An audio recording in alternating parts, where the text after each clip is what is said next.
Bismillahirrahmanirrahim. Elhamdülillahi Rabbil alemin. Ve salatu ve selamu ala eşrafil enbiyai vel mursalin.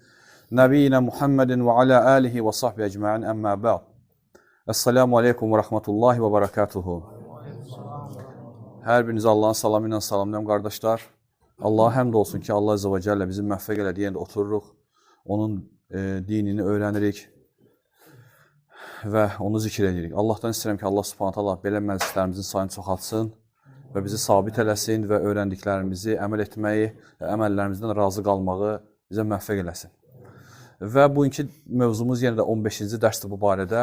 Böyük günahlar, Kitab-ül Kəbair və bu mövzuda artıq gəlib çatmışıq biz dilin bəlaları, dilin günahları, hansı ki, bədəndə olan ən şiddətli əzalardandır. İnsan onu qorusa, nə gözəl və çox azdır qoruyan, deyim sizə, həddindən artıq azdır. Və insan onu qorumasa, onun üçün bir müsibət, bir faciə olacaq.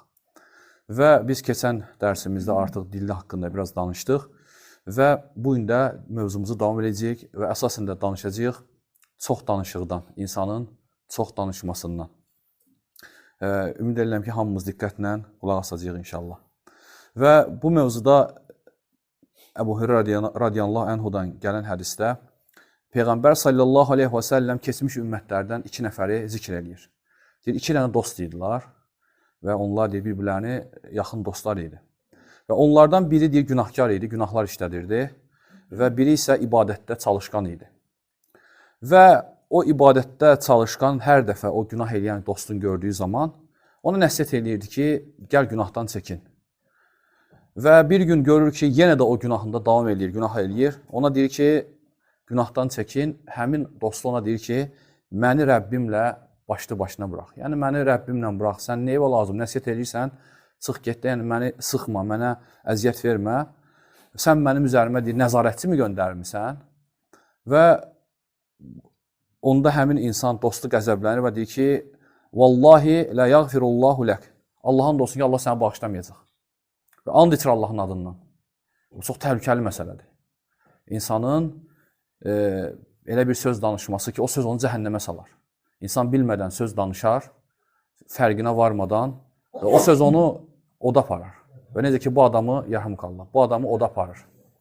Və necə ki, qiyamət günü deyir, Allah subhanət hala həmin insanları dirildəcək və ona deyəcək ki, həmin o Allahın adından and içənə, sən deyir, mənim yanımda olandan xəbərim var idim ki, mən kimsə bağışlayıram və yaxud da kimsə bağışlamıram və yaxud da mənim nəyə qadir olduğumu, nəyə qadir olmadığımı, yəni nəyə qadir olduğumu bilirsənmi sən?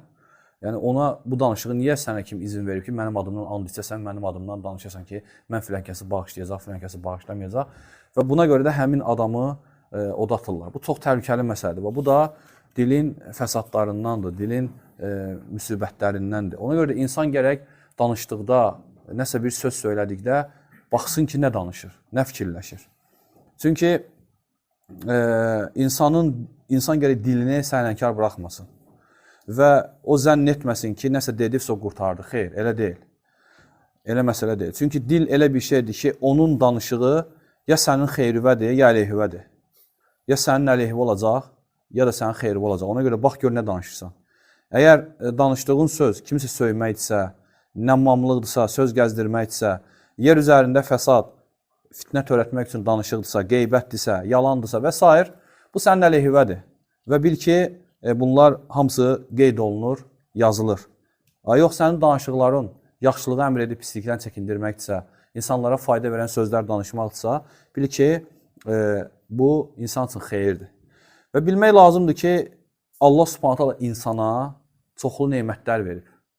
O neymətlərin ən əzəmətlilərindən biri də nədir? Dil. Çünki Allah subhanət hala buyurur ki, Ələm nəcəlləhu ayneyn və lisanən şəfəteyn. Biz ona 2 göz vermədikmi? Eləcə də bir dil, 2 dodaq vermədikmi? Allah subhanət hala insanı digər məxluqatdan seçib və onu digər məxluqatdan ayırıb. Ona nə verib? Yəni, öz fikirlərini, öz duyğularını bəyan eləmək üçün ona dil verib. Hansı ki, bu heç bir heyvanda, heç bir canlıda yoxdur ki, onlar öz hissini, öz duyğusunu danışa bilsinlər. Hərflərlə, sözlərlə. Bu ancaq kimə məxsusdur? İnsana məxsusdur. Və Allah subhanət hala buyurur ki, Ər-Rahman. Yəni, Ər-Rahman Alləməl Qur'an, o Qur'anı öyrətdi. Xalaqal insan, yəni insanı yaratdı. Alləməhul bəyan, o insana nəyi öyrətdi? Bəyanı. Bəyan nədir? Yəni sözlərindən öz şeylərini ifadə etməsi, öz duyğularını ifadə etməsi. Ona görə dil, biz keçən dəfə də dedik, dil iki tərəfi olan iti bir silah kimidir. Yəni insan onu faydalı şəkildə istifadə eləyəcəksə, onun üçün nemət olacaq. Onu qoruyacaq. Ona fayda verəcək zikirlə, xeyirli sözlər danışması ilə. Yox, əgər onu düzgün şəkildə istifadə eləməsə, o silah insana zərər verdiyi kimi, ona da zərər verəcək və onun üçün bəla olacaq. Və insan bilməlidir ki, qiyamət günü insan məhz dilinə görə vay deyəcək öz halına. Yəni, vay deyəcək ki, bu nə kitabdır ki, yəni hamısını yazıb. Allah sonra deyir ki, وَيَقُولُونَ يَا وَيْلَتَنَا مَا لِهَذَا الْكِتَابِ لَا يُغَادِرُ صَغِيرَةً وَلَا كَبِيرَةً إِلَّا أَحْصَاهَا وَوَجَدُوا مَا عَمِلُوا حَاضِرًا وَلَا يَظْلِمُ رَبُّكَ أَحَدًا. Deyir ki, Allah Subhanahu taala onlar deyəcəklər. Vay halımıza. Yəni vay halımıza. İnsan Subhanallah, yəni hər kəs bu sözü deyə bilər. Vay halımıza. Bu necə bir kitabdır ki, nə bir kiçik, nə də bir böyük günahı buraxmadan hamısını sahib yazıb. Onlar etdikləri əməlləri öz qarşılarında görəcəklər. Rəbbim heç kəsə zülm etməz. Yəni Allah heç kəsə zülm etməz. Sadəcə qoyacaq kitabı qabağına ki, yəni oxu. Filan yerdə filan şey danışmısan, filan yerdə filan şey söyləmisən. Filan yerdə filan kəsin qeybətini eləmisən. Yəni ona görə insan gərək Allahdan qorxsun və danışdığı hər bir şeyə fikir versin. Və başqa bir ayda Allah Subhanahu buyurur ki: "Mə yelfizu min qawlin illə ladeyhi raqibun atid." Dediyi hər sözü yazmaq üçün onun yanında hazır duran, gözləyən mələk vardır. Və Şeyx Fovzan buyurur ki, "Fər-raqibu", burada raqib o bir mələkin adıdır. O mələkə deyilir, o raqib, yəni ad deyəni ki, mələkdir və deyir insanın sözlərinə nəzarət eləyir və onları yazır. Subhanallah. Hər söz yazılır. Və atid isə deyir, insanın yanında dayanan başqa bir mələkdir ki, deyir, ondan heç vaxt ayrılmır. Və Allah Subhanahu taala başqa bir ayda buyurur ki: "Və inna aleykum lehafizin kiramen katibin ya'lemuna ma tef'alun." Yəni deyir, "Və inna aleykum lehafizin." Yəni sizin yanınızda deyir, yəni hafizlər var, yəni qoruyanlar, qeyd edənlər var. Hörmətli əməllərinizi yazan mələklər. Onlar hansı kimlər? Yəni sizin üzərinizdə olan nəzarətçilər. Ya'lemuna ma tef'alun. Sizin etdiyiniz hər bir şeydən xəbərdardırlar. Onları bilirlər. Bu ayədə iki dənə gücləndirici gəlib ərəb dilində. Birinci ənnədir, ikinci ləmdir. Burada sanki təqdirdə, yəni gizlində belə bir şey var. Vallahi, yəni Allaha and olsun ki, vallahi ənnə aleykum lehafiz. Yəni sizin üzərinizdə Allaha and olsun ki, nə var? Gözətçilər var. Və bir hədisdə Peyğəmbər sallallahu aleyhi və səlləm buyurur ki, deyir, sizin aranızda gecə mələkləri və gündüz mələkləri növbə ilə gəlib gedirlər. Mələklər var bizim aramızda. Onlar gecə və gündüz bizim yanımıza bir qismi gəlir və bir qismi də gedir. Haçan olur onlar? Bir sübh namazında və bir də əsr namazında. Və onlar sübh namazında və əsr namazında bir yerdə toplaşırlar. Yəni sübh namazında gecədən əsrdən sübhə qədər olan mələklər orada qalxmaq üçün dayanırlar və o biri mələklər sübhdən əsrə qədər gələn mələklər isə bizi qoruyan yanımızda olan mələklər isə onlar göydən elə olan yanı. Orada bir yerə toplaşırlar. Sonra gecədən olan mələklər qalxırlar, o birilər qalırlar əsrə qədər. Aydındır? Və sonra da o birilər enirlər əsrdə yenə də, o birilər qalxırlar. Yəni gündüz və gecə daima bizi nəzarət edən mələklər var. Və sonra Peyğəmbər sallallahu əleyhi və səlləm davam edir ki, və mələklər göyə qalxdıqları zaman və Allah hər şey bildiyi halda, hər şeydən xəbərdar olduğu halda yenə də onlardan soruşur. Qullarımı necə tərk etdiniz? Yəni qullarımı necə qoyub gəldiniz yanıma? Təbii ki, Allah Subhanahu bundan xəbəri var. Sadəcə olaraq bu nə üçündür? Yəni Allah Subhanahu taalanın qullarının dərəcəsini ucaltmaq üçün, onların uca məqamda mələklərin yanında onları zikr etməkdən ötürü və onlarla mələklərin yanında övünməyindən ötürü ki, qullarımı necə tərk etdiniz? Və onlar da deyirlər ki, onları namaz qılan halda tərk etdik və onların yanına da namaz qılan halda gəldik. Fikir ver, hər dəfə qalxanda sübh namazında görürlər və hər dəfə qaydanda nədə görürlər? Yəni əsrdə və sübhdə. Və daima belə mələklər bizim yanımızda olurlar. Subhanallah. Yəni bunlar hamısı nədir? İnsan üçün nədərdir bunlar? İnsanın şahidləridir bunlar. Yəni qiyamət günü insan təbii ki, birdən-birə cəhənnəmi istəməyəcək. İnsanlar atacaqlar bu oyunlarından hər şeyi. Lakin Allah Subhanahu taalanın şahidləri var. Allah Əzza və Cəllə istəsəydi tək özü imtahan eləyərdi onları. Heç bir şahid qoymadan. Ona qadirdir Allah. Sadəcə ədaləti baxımından, ki onlara sübut eləməyi baxımından insana nə qədər şahidlər olacaq? Kim olacaq? Əlləri, ayaqları, yer, mələklər, qohum-əqrabası, ailə üzvləri və s. digər şahidləri. Ona görə insan bu mələklər daima insanın əməllərinə nəzarət edirlər. Və dedik ki, ayədə mələklər bizim əməllərimizi qeydə alırlar və qoruyurlar. Onlar hörmətli mələklərdir.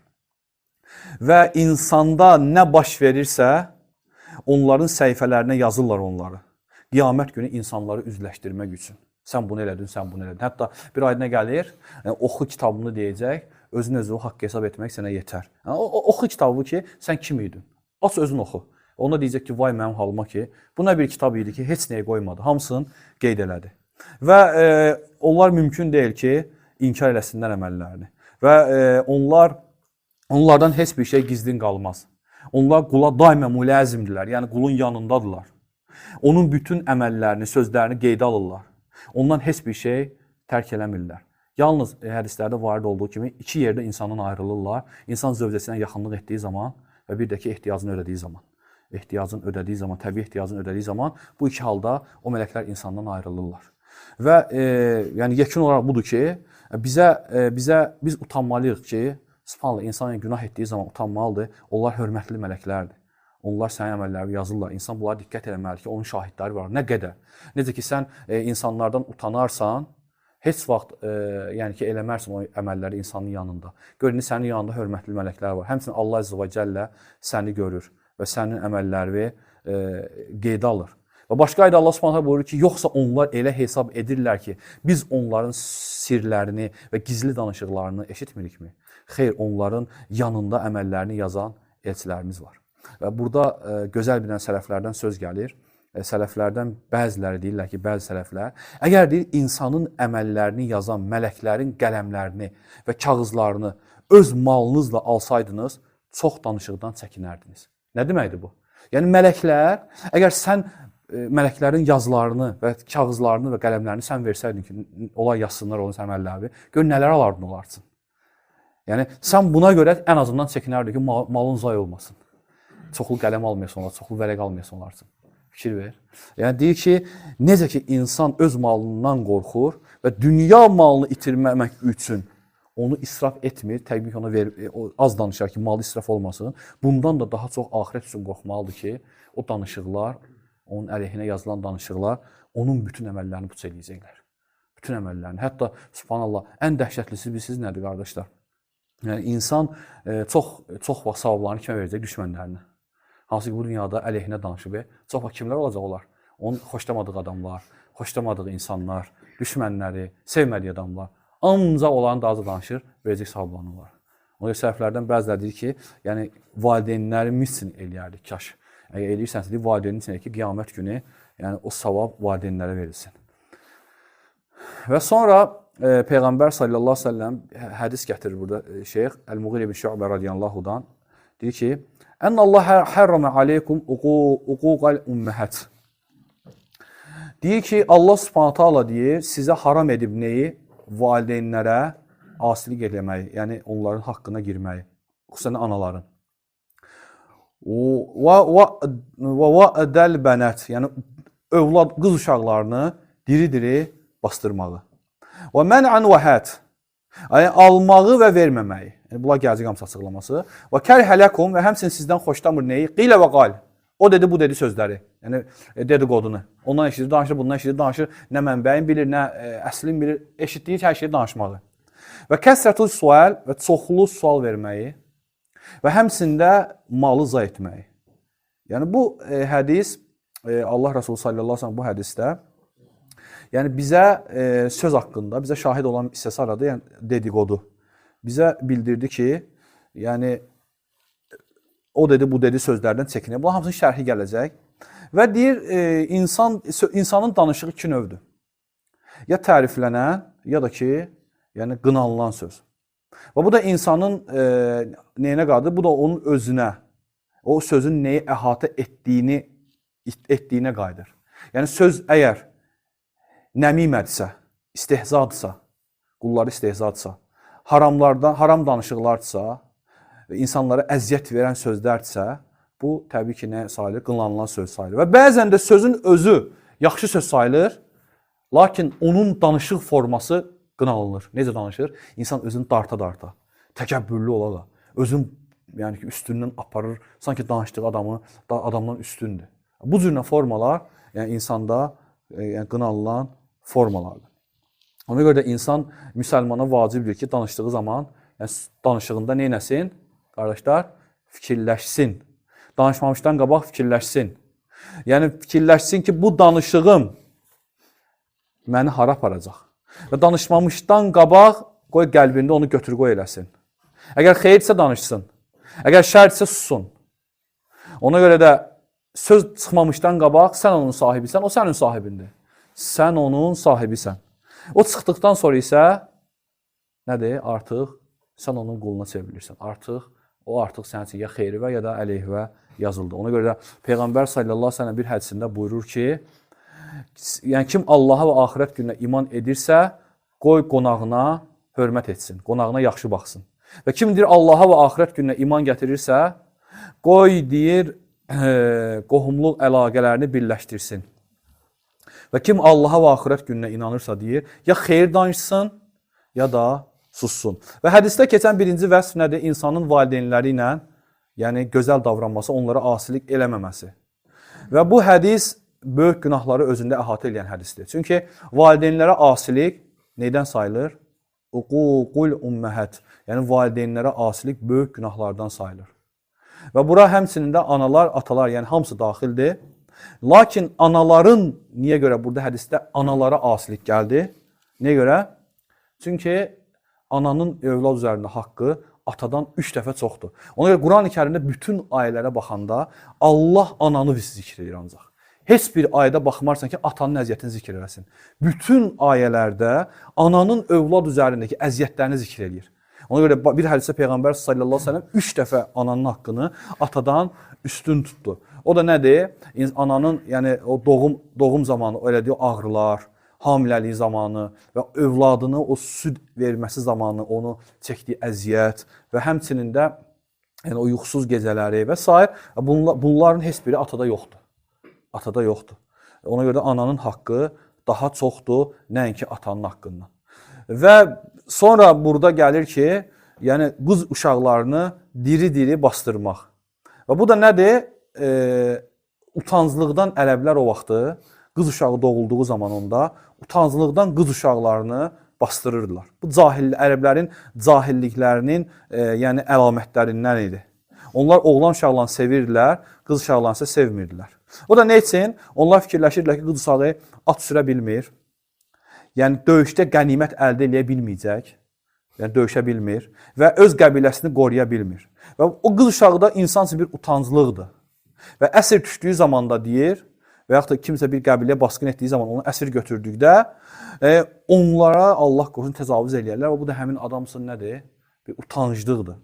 Ona görə də onlardan xilas olmaq üçün onları torpağa bastırırlar, öldürürlər və bu çox ərəblərdə baş verən şeydir. Və Allah Subhanahu taala Quran-ı Kərimdə onları qınayaraq buyurur ki: "Və izəl məuudatu suilat bi ayyi zənbin qutilat." Yəni o gün diri-diri bastırılmış uşaqdan soruşulacaq ki, hansı günaha görə öldürüldün? Hansı günaha görə öldürüldü? Yəni bu sanki bu bir Allahdan bir məzəmmətdir adamlara ki, yəni o günah eləyib ki, yəni sən onu öldürürsən. Və Allah Subhanahu taalanın hikmətindəndir ki, yaratdığı hər bir məxluqu necə yaradıb? Canlıları cüt yaradıb. Zəkər və unsa, yəni dişi və erkək. Və hər bir şey. Allah Azza və Cəllə buyurur ki: "Və min kulli şeyin xalaqna zawcayni la'allakum tezekkerun." Düşünüb ibrət alasınız deyə hər şeydən erkək və dişi olmaqla cüt yaratdıq. Və bu da nə üçündür? Yəni insanın ailəsində rahatlıq tapması, ünsiyyət tapması, zövcəsi ilə haram şeylərdən o çəkinməsi və övladlarını birgə tərbiyə eləməsi, gözəl cəmiyyət üçün yəni gözəl övladlar böyütməsi və sair bir çox böyük faydalar var. Allah Azza və Cəllə buyurur ki, ünsiyyətdə rahatlıq taparsanız deyə sizin üçün özünüzdən zövcələr yaratması, aranızda məhəbbət və mərhəməti salması da onun dəlillərindəndir. Həqiqətən bunda düşünən bir qövm üçün dəlillər var. Yəni evliliyin böyük faydaları var qardaşlar. Yəni evlənməyən insan yəni fitnələr içində olur və həmçində Allah Resulü sallallahu əleyhi və səlləm nə deyir? Yəni gözəl qadın, imanlı qadın dinin yarısıdır. Yəni insanın ömrü iki yerdən ibarətdir. Ya çöldən ya da içərdən ya da ki bayırdan da. Əgər sən ömrünün yarısı demək olar ki evdə keçir. Əgər sənin zövcən islah salih qadındırsa, sən artıq dininin yarısını qazanmısan və digər yarısı da Allahdan qorx. Ona görə də insan gərək zövcəsi üçün islah istəməlidir, çoxlu dua eləməlidir və onun hidayətini istəməlidir. Və bugün də özündə də Şeyx Fovzan buyurur ki, bugün özündə də deyir, hansı ki cahiliyyə adətlərindən qalan xüsusiyyətlər qalıb insanlarda. Yəni baxırsan ki, insanların çoxu qız uşaqlarını sevmirlər. Hətta gəlsən abort, məsələn qız uşağı oldu, gedir abort elətdirir, öldürür uşağı ki, yəni sanki oğlan uşağı olsa onu sevinər onu şey eləmək, heç vaxt ona əl vurmaz. Amma baxırsan ki, qız uşaqlarında yəni insanlar bu günlər çox adamlar yəni qız uşaqlarını xoşlamırlar. Hətta yadıma gəlir, yəni bəzən görürsən ki, insan ancaq qız uşağı olur. Gəlib ona deyirlər ki, bəzi nəsillərdə, bəzi insanlar ki, qəm eləmə, qəm çəkmə, inşallah Allah sənə övlad da verir, oğlan da verər. Sanki qız uşağı bir qəm mənbəyidir də. Yəni, halbuki İmam Əhməd rəhməhullah qızı çox olan ailələrə deyərdi ki, müjdələr olsun sizə, yəni peyğəmbərlərin yolundasınız. Allah Subhanahu taala peyğəmbərlərə ancaq qız övladları verib.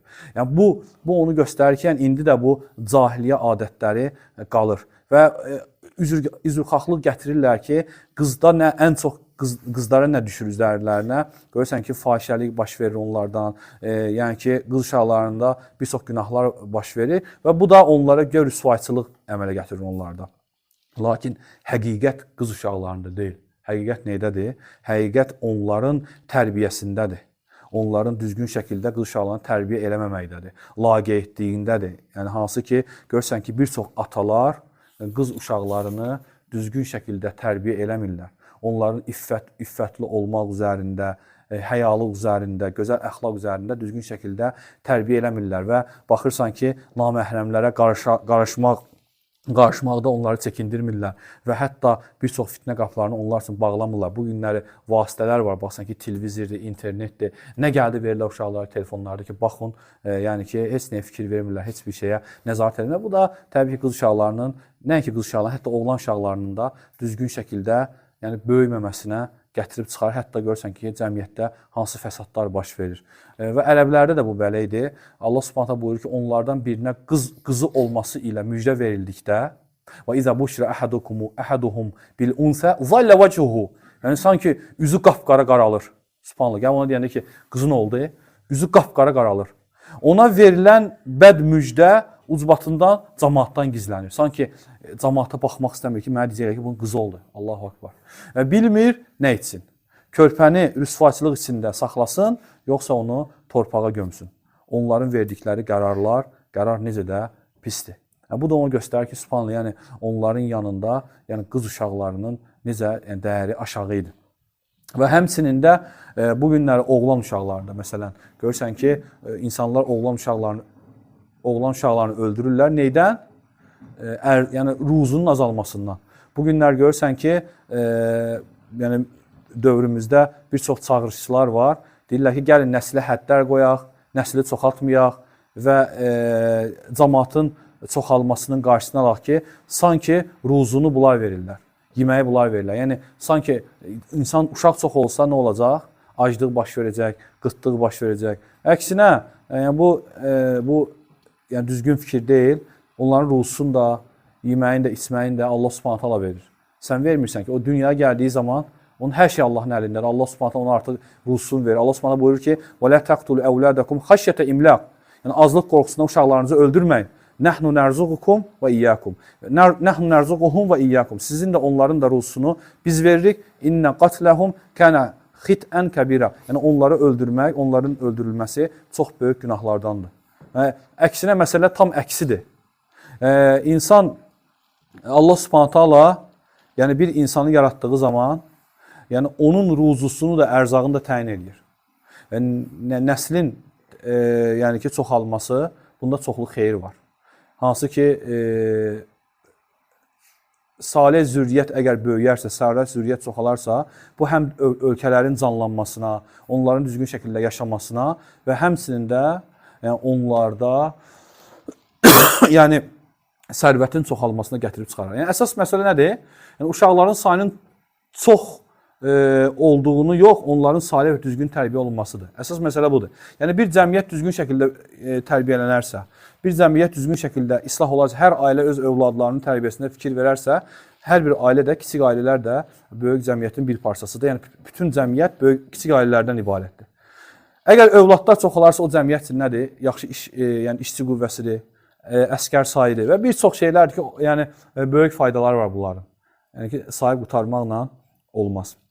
Və sonunca bunu oxuyaq. İnşallah mövzu uzundur, kifayətlənək buna. Və hədisdə keçən, yəni almaq və verməmək. Yəni bu da nədir?